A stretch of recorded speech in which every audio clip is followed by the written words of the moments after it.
시도 때도 없이 욱하고 열받는다면 울화를 싹 식혀주는 소박요법은 제가 많이 받는 질문 중에 하나가 욱하는 것도 고칠 수 있나요? 살다 보면 누구나 욱하고 또 간혹하고 올라오는 것은 정상입니다. 분노,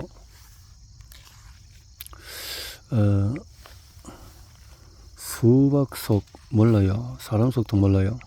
수박을 살 때 잘 익은 수박인지 아닌지를 어떻게 구분하나요? 우선 두들기고 보는데 아무리 두들겨도 어떤 게 잘 익은지 잘 모르겠더라고요.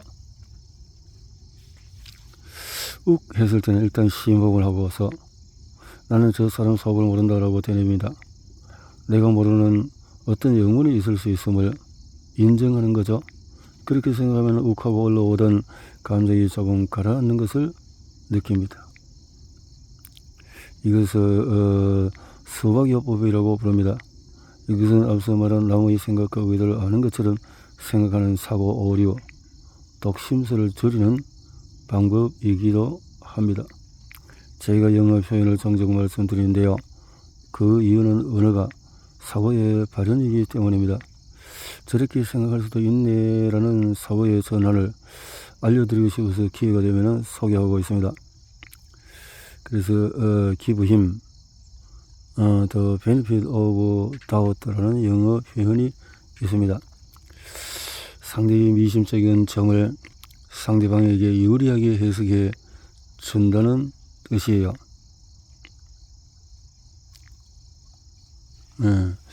의역하면은 썩는 셈 치고 한번 믿어보자라는 정도가 되겠죠.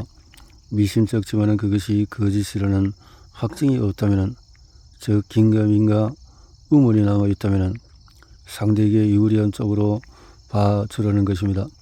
사실 누군가에 대해서 100% 안다고 확신할 수 있는 사람이 있을까요?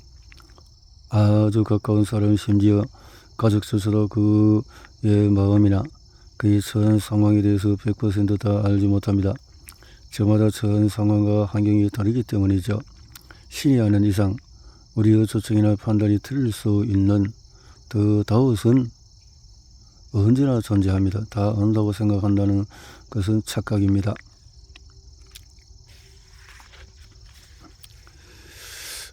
내가 모르는 상황이 있을 수도 있어. 유튜브를 시작하고 소셜 미디어 활동을 하면서 저도 악플이라는 것을 간혹 봤습니다. 그러니까 악플에 대해서 이해도가 커지더군요. 제 강의 영상에 너희 집 개부터 훈련시키고 오라는 댓글이 달린 적이 있습니다. 자기 집 개도 제대로 훈련시키지 못하면서 무슨 사람 마인드 트레이닝 강의를 하느냐는 것이었습니다. 당시 저희 집에 데리고 온 지 얼마 안 된 강아지 2마리가 있었습니다. 아직 어려서 바스락 소리가 나도 짖고 난리가 아니었어요. 그런 상황에서 유튜브 라이브 방송을 하는데 그랬더니 강아지가 엄청나게 짖은 것입니다. 댓글을 다는 사람 입장에서는 귀한 시간 내서 라이브 방송을 들으러 왔는데 개가 계속 짖으니 얼마나 짜증이 났겠어요?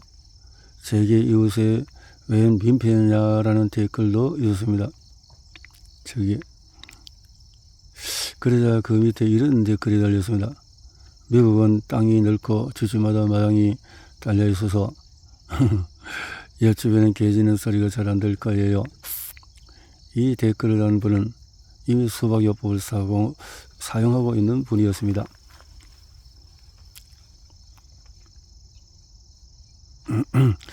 한국은 보통 아파트에 많이 살고 다세대 주택이 많습니다. 그러니까 개가 심하게 짖으면 진즉 경찰이 출동했을지 모릅니다. 그래서 저희 개가 짖는 것을 보고 훈련 좀 시키라며 쓴소리를 한 것일 수도 있습니다. 그런데 제가 사는 곳은 집안에서는 옆집이 잘 안 보일 정도로 집들이 멀찍이 떨어져 있습니다. 그래서 개가 집안에서 짖어도 이웃집에는 거의 들리지 않습니다. 그러니 대체 저 사람 왜 저래?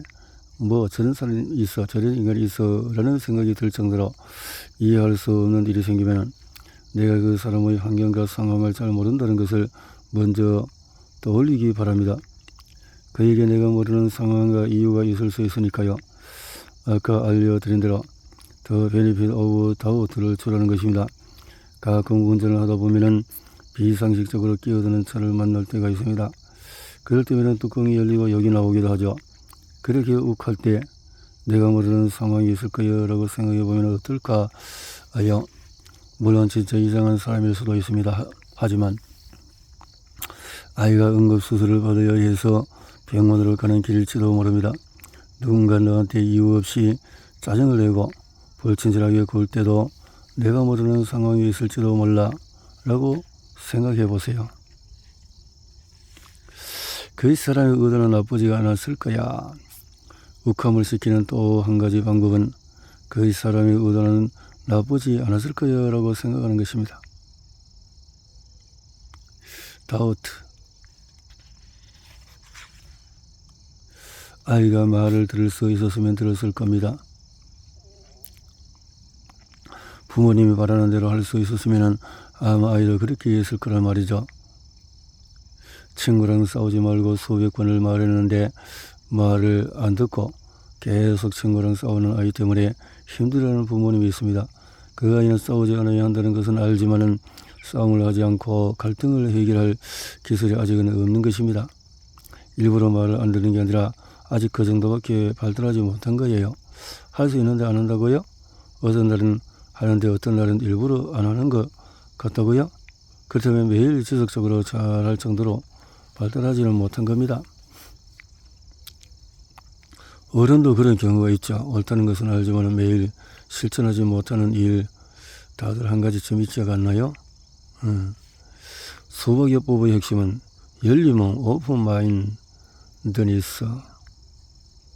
내가 생각하는 경우의 수 외의 다른 설명, alternative explanation.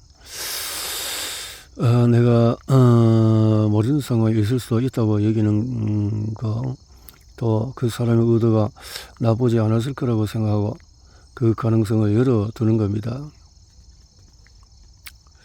열린 마음으로 수박요법을 쓰면은 확실히 울화가 줄고 욱하는 것이 덜해집니다. 저쪽 수박에 내가 모르는 무엇이 있나 보다라고 생각할 줄 아는 사람은 사고 범위가 나의 밖으로까지 확장이 됩니다. 나이가 들수록 마음이 평화를 주기는커녕 사소한 것에 열받는 일이 늘어나고 있나요? 그럴 때 앞에서 배운 심호흡을 하면서 저 수박 속을 나는 모른다라고 되뇌어 보세요. 내가 틀릴 수 있음을 아는 캔 따기의 요법. 저는 조카에게 그 캔 따기로 캔을 따는 시범을 보여주었습니다. 예상치 못한 방법으로 캔 뚜껑이 잘 따지는 것을 본 조카의 눈이 휘둥그레지더군요. 저는 조카에게 이 순간을 절대 잊지 말라고 조언했습니다. 예를 하나 들어볼까요? 한 곳에서 나고 자라고 거기서 보고 배운 가업을 물려받은 A와 세상 여러 곳을 돌아다니며 실패를 비롯한 다양한 경험을 한 비가 있다고 가정해 봅시다.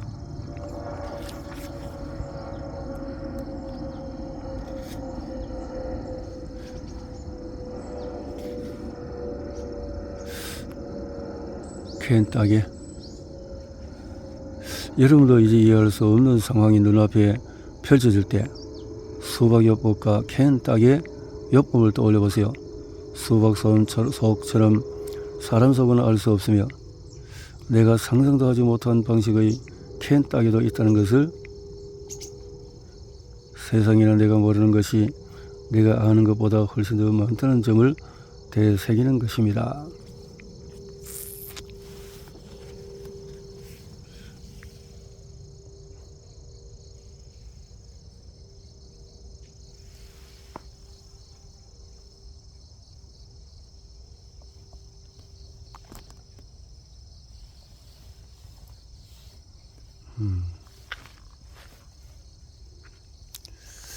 기다리고 인내해야 비로소 얻을 수 있는 것들, 정서적 성숙으로 나타나는 견딤의 미학. 참을 인자가 3번이면 살인을 면한다는 결론이 있죠. 인내가 주는 힘과 그 중요성을 강조한 말인데, 한편으로 참는 그것이 그만큼 쉽지 않다는 뜻을 내부하기도 합니다. 살다 보면 참아야 할 때가 참 많습니다. 일본 열차가 아쉬운 아침 시간에 엘리베이터가 왜 이리 더디 오는지요. 배우자의 억지 주장에 화가 치밀어 오르기도 하고, 유치원 등원 버스 시간이 다가오는데 아이는 왜 그리 늑장을 부리는지 속이 타들어갑니다. 특히 이거는 인내의 연속인지 모릅니다. 아이가 생떼를 부릴 때도, 같은 실수나 잘못을 반복할 때도 부모는 참고 기다려줘야 합니다. 사실 육아뿐만 아니라 세상 모든 일에는 인내가 필수입니다. 어떤 일이든 꽃을 피우고 열매를 맺으려면 참고 기다리는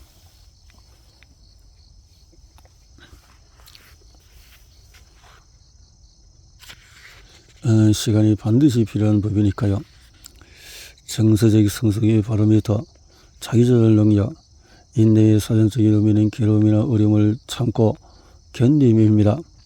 심리학적으로 인내에는 두 가지 요소가 포함되어 있습니다.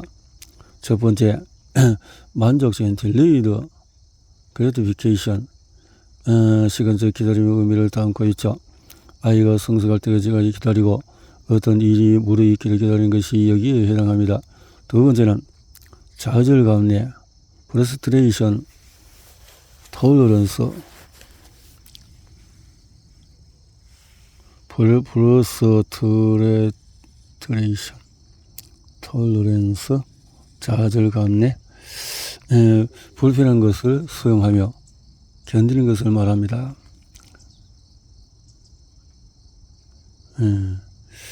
이 두 가지는 인간 정서 발달에 있어서 중요한 과제 중에 하나인 자기조절의 필수 요소입니다.